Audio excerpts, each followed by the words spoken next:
Cricket ಜಗತ್ತಿನ interesting ಸುದ್ದಿಗಳನ್ನು quick ಆಗಿ ಹೇಳ್ತೇನೆ ಕ್ರಿಕೆಟ್ ರೌಂಡ್ ಅಪ್ ನಲ್ಲಿ. ನಾನು ಶಾಂತ. ನೀವು ಸುದ್ದಿಯಾನದ ಸಬ್ಸ್ಕ್ರೈಬರ್ ಆಗೋದಕ್ಕೆ ಮರಿಬೇಡಿ. 2023ರ ಏಕದಿನ ವಿಶ್ವಕಪ್ ಬಳಿಕ ಇಂಜುರಿಗೊಂಡಂತ ಮೊಹಮ್ಮದ್ ಶಮಿ ಈಗ ಫಿಟ್ ಆಗಿದ್ದಾರೆ. ಶಮಿ ಟೀಮ್ ಇಂಡಿಯಾಕ್ಕೆ ಕಮ್ ಬ್ಯಾಕ್ ಮಾಡೋದನ್ನೇ ಕಾಯ್ತಾ ಇದ್ದ ಫ್ಯಾನ್ಸ್ಗೂ ಕೂಡ ಗುಡ್ ನ್ಯೂಸ್ ಸಿಕ್ಕಿದೆ.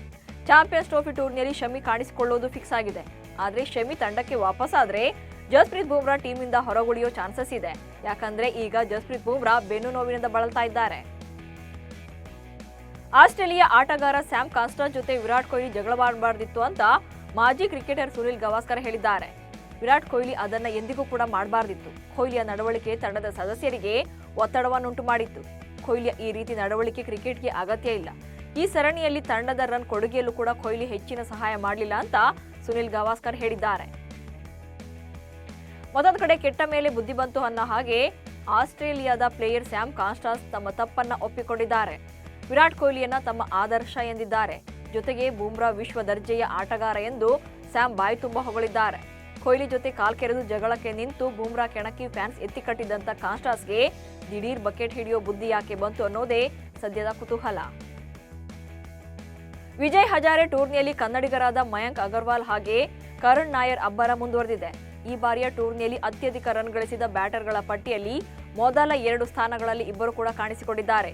ಈವರೆಗೆ 7 ಪಂದ್ಯಗಳಲ್ಲಿ ಕಣಕ್ಕಿಳಿದಿರುವಂತಹ ಕರ್ನಾಟಕ ತಂಡದ ನಾಯಕ ಮಯಾಂಕ್ ಅಗರ್ವಾಲ್ 4 ಭರ್ಜರಿ ಶತಕ ಹಾಗೂ 1 ಅರ್ಧ ಶತಕದೊಂದಿಗೆ 613 ರನ್ ಕಲೆ ಹಾಕಿದ್ದಾರೆ. ಮತ್ತೊಂದು ಕಡೆ ವಿದರ್ಭ ತಂಡದ ನಾಯಕನಾಗಿ ಕಣಕ್ಕಿಳಿದಿರುವಂತಹ ಕರುಣ್ ನಾಯರ್ ಕೂಡ 5 ಇನ್ನಿಂಗ್ಸ್ಗಳಲ್ಲಿ 4 ಶತಕಗಳನ್ನು ಬಾರಿಸಿದ್ದಾರೆ. ಅಲ್ಲದೆ 542 ರನ್ ಕಲೆ ಹಾಕಿದ್ದಾರೆ.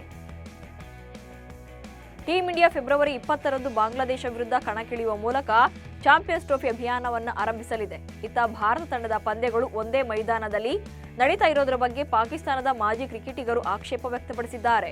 ಒಂದೇ ಮೈದಾನದಲ್ಲಿ ಪಂದ್ಯ ನಡೆದರೆ ಭಾರತ ಇತರ ತಂಡಗಳಿಗಿಂತ ಹೆಚ್ಚಿನ ಲಾಭವನ್ನು ಪಡೆಯಲಿದೆ ಅಂತ ಪಾಕಿಸ್ತಾನದ ಮಾಜಿ ಬೌಲರ್ ಸಲೀನ್ ಅಲ್ತಾಫ್ ಹೇಳಿದ್ದಾರೆ.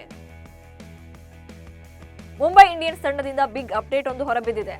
ಹಾರ್ದಿಕ್ ಪಾಂಡ್ಯ ಅವರನ್ನೇ ಕ್ಯಾಪ್ಟನ್ ಆಗಿ ಮುಂದುವರೆಸಲಿದೆ ಮುಂಬೈ ಫ್ರಾಂಚೈಸಿ.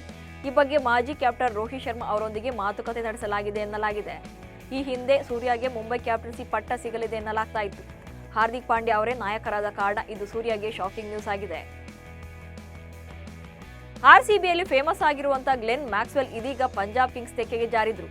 ಇದರ ಮಧ್ಯೆಯೇ ಮ್ಯಾಕ್ಸ್ಗೆ ಬಂಪರ್ ಆಫರ್ ಕೂಡ ಸಿಕ್ಕಿದೆಯಂತೆ. ಸ್ಟಾರ್ ಆಲ್ರೌಂಡರ್ ಗ್ಲೆನ್ ಮ್ಯಾಕ್ಸ್ವೆಲ್ಗೆ ಪಂಜಾಬ್ ಕಿಂಗ್ಸ್ ತಂಡ ನಾಯಕತ್ವ ಪಟ್ಟ ಕೊಟ್ಟೋ ಸಾಧ್ಯತೆ ಇದೆ ಎನ್ನಲಾಗ್ತಿದೆ. ಮುಖ್ಯ ಕೋಚ್ ಆಗಿರುವಂತಹ ರಿಕ್ಕಿ ಪಾಂಟಿಂಗ್ ಈ ನಿರ್ಧಾರಕ್ಕೆ ಬಂದಿದ್ದಾರೆ ಎನ್ನುವ ಸುದ್ದಿ ಹೊರಬಿದ್ದಿದೆ. ಈ ಬಾರಿಯ ವುಮೆನ್ಸ್ ಪ್ರೀಮಿಯರ್ ಲೀಗ್ ಅನ್ನು 2 ನಗರಗಳಲ್ಲಿ ಆಯೋಜನೆ ಮಾಡಲು ಬಿಸಿಸಿಐ ನಿರ್ಧಾರ ಮಾಡಿದೆ. ಬರೋಡಾ ಮತ್ತು ಲಕ್ನೋದಲ್ಲಿ ಪಂದ್ಯಗಳು ನಡೆಯಲಿವೆ. ಮೊದಲಾರ್ಧದ ಪಂದ್ಯಗಳು ಲಕ್ನೋದಲ್ಲಿ ನಡೆದರೆ ಫೈನಲ್ ಸೇರಿದಂತೆ ದ್ವಿತೀಯಾರ್ಧದ ಪಂದ್ಯಗಳಿಗೆ ಬರೋಡಾ ಆತಿಥ್ಯವನ್ನು ವಹಿಸಲಿದೆ. ಪಾಕಿಸ್ತಾನ ತಂಡ ಟೆಸ್ಟ್ ಕ್ರಿಕೆಟ್ನಲ್ಲಿ ಇತಿಹಾಸ ಸೃಷ್ಟಿಸಿದೆ. 123 ವರ್ಷಗಳ ಕಾಲ ಭಾರತ, ಇಂಗ್ಲೆಂಡ್, ಆಸ್ಟ್ರೇಲಿಯಾ ತಂಡಗಳಿಂದ ಆಗದಿರುವಂತಹ ದಾಖಲೆಯನ್ನು ಸೃಷ್ಟಿ ಮಾಡಿದೆ. ದಕ್ಷಿಣ ಆಫ್ರಿಕಾ ವಿರುದ್ಧದ 2ನೇ ಟೆಸ್ಟ್ ಪಂದ್ಯದಲ್ಲಿ ಪಾಕಿಸ್ತಾನ ಈ ಸಾಧನೆ ಮಾಡಿದೆ. ದಕ್ಷಿಣ ಆಫ್ರಿಕಾ ವಿರುದ್ಧದ ಪಂದ್ಯದಲ್ಲಿ ಫಾಲೋ ಆನ್ಗೆ ಒಳಗಾದ ಇನ್ನಿಂಗ್ಸ್ನಲ್ಲಿ ಅತಿ ಹೆಚ್ಚು ರನ್ ಗಳಿಸಿದ ಪ್ರವಾಸಿ ತಂಡ ಎಂಬ ಹೆಗ್ಗಳಿಕೆಗೆ ಪಾಕಿಸ್ತಾನ ಪಾತ್ರವಾಗಿದೆ.